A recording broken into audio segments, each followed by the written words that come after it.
ஓம் விக்னேஸ்வராய நமக. அன்பர்களே, இந்த பதிவிலே தெலுங்கு திரைப்பட உலகின் இசையமைப்பாளர் திரு கீரவாணி அவரது ஜாதகம் குறித்து தெரிந்து கொள்வோம். தமிழில் ஒரு சில படங்களுக்கு அவர் இசையமைத்துள்ளார். ஆனால் குறிப்பாக தெலுங்கு திரைப்படத்திலே பல புகழ்பெற்ற படங்களுக்கு சிறப்பாக இசையமைத்துள்ளார். பாகுபலி படத்தின் இசையமைப்பாளர் இவரே. அது மட்டுமல்ல, RRR என்ற திரைப்படத்திலே அவர் இசையமைத்த நாட்டு பாடலுக்கு ஆஸ்கார் அவார்டு வென்றிருக்கிறார். அந்த அளவுக்கு மிகவும் புகழ்பெற்ற ஒரு இசையமைப்பாளர். மாநில நாடு எல்லைகளை தாண்டி இசைத்துறையிலே மிகப்பெரிய சாதனை புரிந்த சாதனை நாயகனாக இவர் திகழ்கிறார். இப்போ இவருடைய ஜாதகம் குறித்து நாம் சிறிது ஆய்வு செய்வோம். இவருடைய ஜாதகத்தை எடுத்துக்கொண்டால் இவர் துலா லக்னம்.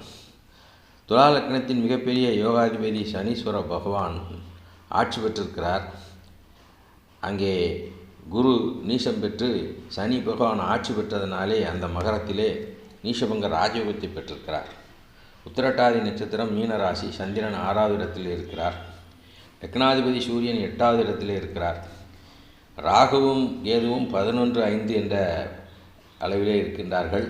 மிகச் சிறப்பான இடங்கள். சூரியன் 9ல் இருக்கிறார். புதனோடு சேர்ந்திருக்கிறார். லக்னாதிபதி ஆட்சி என்ற நிலை பார்க்க முடிகிறது. இவருடைய ஜாதகத்திலே செவ்வாய் லாபஸ்தானத்தில் இருக்கிறார். மிகவும் சிறப்பான ஒரு ஜாதகம் பார்த்துக்கிடுங்க. ஏன்னா யோகாதிபதி சனீஸ்வர பகவான் மிகச் சிறப்பாக அற்புதமாக அமைந்து வியாழன் அங்கே நீசபங்க ராஜயோகத்தையும் பெற்றிருக்கிறார். அடுத்து 5ஆம் இடத்திலே கும்பகேது, சிம்ம ராகு, சிம்மாசன ராகு என்று நான் ஏற்கனவே ஒரு பதிவு வெளியிட்டிருக்கிறேன். அந்த வகையிலே 5-11 இந்த இடங்களிலே ராகு கேது ராகு எப்படி என்று வைத்து கொண்டாலும் சரி, இந்த இடங்களிலே இருப்பது மிக மிக சிறப்பானது. சுக்கிரன் லக்னாதிபதி 8லே ஆட்சி பெற்றிருக்கிறார். விபரீத ராஜயோகத்தை ஏற்படுத்துகிறார். மிக அற்புதமான ஒரு அமைப்பு. சந்திரனுக்கு 4வது இடத்திலே சூரிய புதன் புதாதித்ய யோகத்தை ஏற்படுத்துகிறார். இப்படி பல வகைகளிலே சிறப்பான ஒரு ஜாதகம்.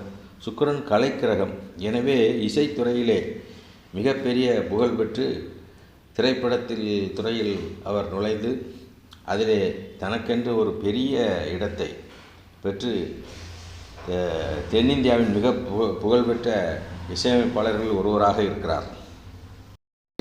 ஜாதகத்திலே சனீஸ்வர பகவானும் வியாழ பகவானும் மகரத்திலே இருந்து வியாழன் நீசபங்க ராஜயோகத்தையும் பெற்றிருக்கிறார். சனி பகவான் சொந்த வீட்டிலே ஆட்சி பெற்றிருக்கிறார். 2 கிரகாதிபதிகளும் வக்ரகதியிலே இருக்கின்றார்கள்.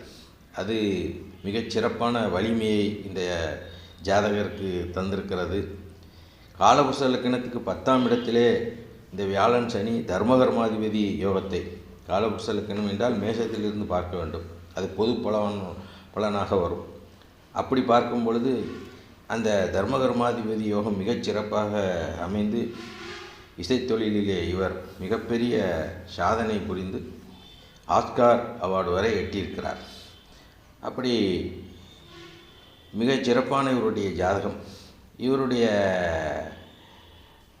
பாடல்கள் ஒரு சிலவற்றை கமெண்ட் பாக்ஸில் இணைப்பாக கொடுத்துள்ளேன்.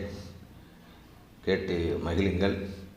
நம்முடைய ஆதிசேடன் சேனல், இந்த சேனலை சப்ஸ்கிரைப் செய்து ஆதரவு தர அன்போடு கேட்டு நிறைவு செய்கிறேன். நன்றி, வணக்கம்.